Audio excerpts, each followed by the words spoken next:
मी धम्मदर्शी प्राचार्य एन के सावळे. धम्म बांधवांनो, आपणा सर्वांना क्रांतिकारी जय भीम, जय संविधान.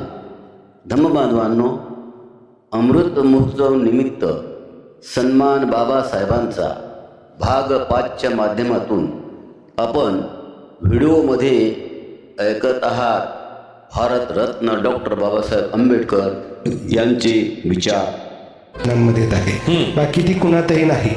आणि बाकी ओबीसी आणि मराठ्यांना बहुतांश या देशात काय झाले 10-11 वर्षामध्ये की काय बनले, जास्तीत जास्त लोक तर अंधभक्त बनले.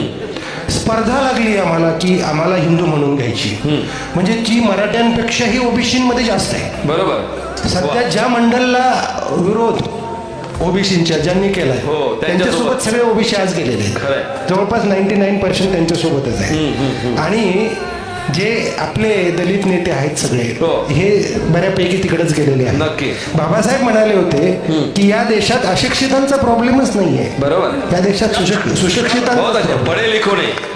म्हणजे इकडे येऊन पुरोगामी विचार मांडायचे, इथे बुद्ध सांगायचे, फुले आंबेडकरांची विचारधारा सांगायची, आणि घरी जाऊन मात्र आजही अनेक मोंज करायची. हो, आजही अनेक, म्हणजे हिंदू म्हणून किंवा बाकीच्या जातीतल्या म्हणून म्हणत नाही मी, आजही बौद्ध धर्मात असणारे अनेक लोकांच्या घरात देवारे आहेत. आजही सत्यनारायण पूजा होते.